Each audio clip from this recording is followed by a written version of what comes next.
This video is all about your paper 2 question 1 topic of the impact of urban sprawl, and our specific case study is Newcastle Great Park.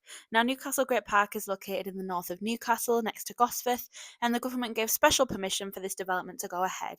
It is on that rural urban fringe, and is unfortunately built on greenbelt land, which we're going to look at in a bit more detail later on.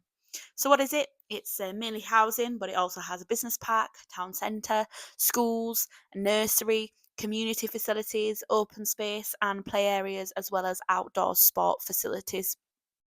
Now, there were many arguments for and against the building of Newcastle Great Park. We'll start off with the arguments for. Now, originally, 2,500 new homes were built and completed, but a further 1,200 houses are to be built, or if not already, have been built by now. There'll be 80 hectares of commercial development, which could generate jobs, over 1,500 to be precise.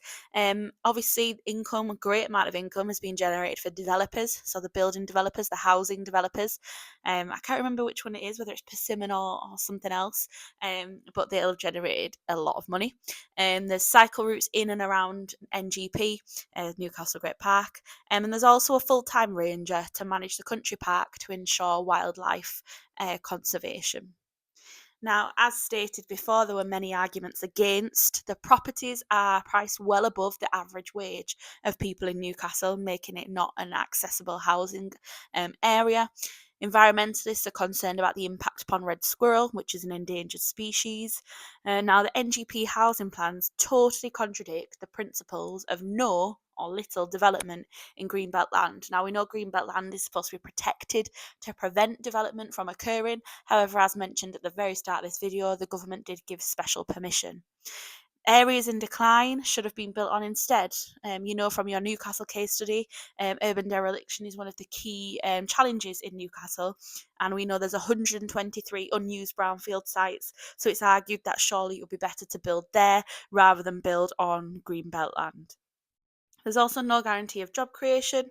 The area is prone to flooding, and over 8,000 people signed a petition against the extension of homes, against building any more homes in Newcastle Great Park. So there's many arguments for and against. It's something that is now there. There's schools there now. A lot of people live there. It is quite a nice little housing estate. Well, it's not little, a big housing estate as well. But my main issue with it is the fact that it's built on greenbelt land, and it could come up in your exam paper. It could come up very small, as a 2 mark or a 4 mark question, potentially a 6 mark question. You never know, but just make sure you know the key bits, that there was key arguments for and against.